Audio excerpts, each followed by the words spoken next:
سر کو ڈھانک کر رکھنا ہے تو آپ ٹوپی پہن کر جائیں یا عمامہ پگڑی پہن کر جائیں یا سر کو کپڑے سے باندھ کر تو کم از کم جائیں. تو جمعے کو اچھا کپڑا پہنیں, خوشبو پہنیں, عمامہ اور پگڑی پہن کر جائیں اور جاتے ہوئے ایک راستے سے جائیں, کسی پر نظر نہ پڑے, خاص کر نامحرم عورتوں پر آپ کی نظر نہ پڑے. نظر کو پوری طرح جھکا کر آپ اللہ کی بارگاہ میں مسجد میں پہنچ جائیں. مسجد میں جب اندر چلے جائیں کسی کو پھاند کر آگے بڑھنے کی کوشش نہ کریں. جہاں جگہ خالی ہو اس طرح جہاں تک ہو سکے جلد چلے جائیں اور ممبر کے قریب بیٹھ جائیں. امام جب خطبہ پڑھیں تو غور سے خطبہ کو سنیں اور نماز کی پابندی کریں. جمعے کی نماز امام کے پیچھے بہت اچھے انداز میں آپ ادا کر لیں. جب نماز ختم ہو جاتی ہے اس کے بعد قرآن پاک کا حکم ہے اذا نودی للصلاة من یوم الجمعہ فاسعوا الى ذکر اللہ وذروا البیع ذالکم خیر لکم ان کنتم تعلمون. جمعے کے دن جب اذان ہو جائے تو آپ سب کچھ چھوڑ چھاڑ کر, خاص کر بیپار چھوڑ چھاڑ کر آپ اللہ کے ذکر کی طرف دوڑ پڑیں تو آپ کے لیے بہتر ہے. تجارات کو بند کر دیں. عبادات میں رکاوٹ تجارت بنتی ہے. تو جمعے کے دن خاص کر اللہ نے اپنی زبان سے پارہ نمبر 28 میں سورۃ الجمعہ میں کہا ہے تجارت کو چھوڑیں. جمعے کے دن جمعے کے وقت میں تجارت کو بند کر کے آپ اللہ کے لیے نماز میں چلے جائیں. جب آپ نماز میں چلے جائیں اللہ فرماتے ہیں ذالکم خیر لکم, اس میں تمہارے لیے برکت ہے, رحمتیں ہیں, خوبیاں ہیں. آپ کی زندگی کی پوری کامیابیاں جمعے کی نماز ادا کرنے میں. جب جمعے کی نماز ختم ہو جائے اس کے بعد آپ کھا پی کر اپنے بیپار میں لگ جائیں. اللہ تعالیٰ فرماتے ہیں اس کے بعد بیپار کر کے دیکھیں آپ کی تجارت میں کیسی برکت ہوتی ہے. تو یہ جمعے کی نماز کے کچھ مسنون اعمال ہیں, یہ کریں. جب جمعے کی نماز ختم ہو جائے دعا کریں, اپنے مرحومین کے لیے بھی ایصال ثواب کریں کچھ پڑھ کر. اس کے بعد جب گھر واپس ہوتے ہیں دوسرے راستے سے واپس ہوں. ان سنتوں پر جو بندے پابندی سے عمل کر لیتے ہیں, یہ سنتیں آج چھوڑی ہوئی سنتیں ہیں کہ من تمسک بسنتی عند فساد امتی فلہ اجر 100 شہید. حضور علیہ السلام نے ارشاد فرمایا کہ جو میری چھوڑی ہوئی سنتوں کو زندہ کر دیتا ہے اسے 100 شہید کا ثواب ملتا ہے.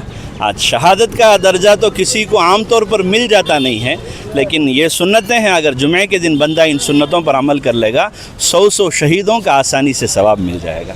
اللہ سبحانہ و تعالی عمل کی توفیق. بارک اللہ فیک. شیخ 3 اشکال ہے.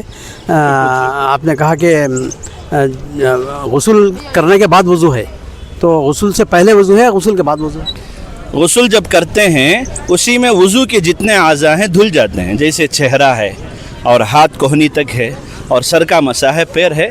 اس لیے لوگوں نے, علماء نے لکھا ہے کہ غسل کے بعد وضو نہ کریں, لیکن وضو الگ سے کریں تو وضو سنت کے مطابق کرنے کا ثواب مل جاتا ہے. اب وضو کیے بغیر سیدھا مسجد چلے جائیں آپ کی نماز ہو جاتی ہے, آپ باوضو رہتے ہیں. اور دوسری بات شیخ, سنت کے مطابق آپ نے کہا کہ جمعہ کو ایک راستے سے جانا دوسرے راستے سے آنا, اس کا کوئی شرعی دلیل ہے؟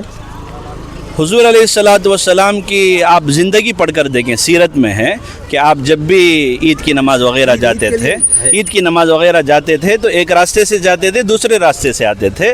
اور حضرت عمر بن الخطاب رضی اللہ تعالیٰ عنہ سے کچھ لوگوں نے سوال کیا, یہودیوں نے, کہ یہ جو آیت نازل ہوئی ہے الیوم اکملت لکم دینکم واتممت علیکم نعمتی ورضیت لکم الاسلام دینا, کہ ہم نے اے نبی آج تمہارے دین کو مکمل کر دیا اور اپنی نعمتیں ہم نے آپ پر مکمل کر دی اور تمہارے لیے اسلام کو مذہب ہونا ہم نے پسند کیا. یہ آیت قرآن کی آخری آیت کہلاتی ہے, قرآن کی آخری آیت نازل ہونے کے اعتبار سے کہلائی جاتی ہے. یہ آیت نازل ہوئی عرفے کے دن اور وہ دن جمعہ کا دن بھی تھا. تو بعض یہودیوں نے حضرت عمر بن الخطاب رضی اللہ تعالیٰ عنہ سے سوال فرمایا کہ آپ اگر ایسی آیت ہمارے اوپر نازل ہوتی تو ہم اس کو عید کا دن بنا لیتے. تو حضرت عمر نے فرمایا بھائی ہمارے پاس تو وہ عید کا دن ہی ہے, عرفے کا دن نازل ہوا, وہ آیت عرفے کے دن نازل ہوئی اور جمعے کے دن نازل ہوئی. جمعے کا دن تو ہمارے پاس عید کا دن ہی ہے, تو جمعے کا دن جمعے کا دنوں کا سردار بھی ہے, عید کا دن بھی ہے. حضور عید کے دن ایک راستے سے جاتے تھے دوسرے راستے سے آتے تھے, اسی کے مطابق جمعے کے دن کرنے میں کوئی حرج نہیں ہے, آرام سے کر لے سکتے. شیخ معلش تیسرا اشکال ہے کہ میت شہید کی جو حدیث ہے اس کے متعلق بھی اشکال ہے کچھ علماء کے اندر. محدثین کہتے ہیں کہ اس میں ضعف.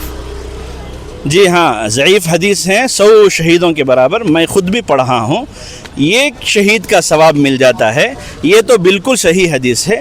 100 شہید کا ضعیف حدیث ہے، لیکن عبادات کے سلسلے میں سارے علماء احناف، علماء شوافی، علماء حنابلہ، علماء مالکیہ اور دیگر دنیا میں جتنے جو علماء کرام ہیں، یہ سب اس پر راضی ہیں، متفق ہیں کہ جو نفل اعمال ہیں اس میں ضعیف حدیثیں بھی چلتی ہیں. اس لیے 100 شہید کے برابر ثواب کہنے میں کوئی حرج نہیں ہے. لیکن جو یہ مانتا ہے ایک شہید ہے، ایک شہید کا ثواب بھی کم نہیں ہے، ایک شہید کا ثواب بھی مل جائے تو جنت مل جائے گی انشاءاللہ. بارک اللہ فیک شیخ، احسن اللہ علیک، آپ جزاک کا اللہ بہت خیر. بہت شکریہ، اللہ بارک جزاکم اللہ خیر الجزا. فیک.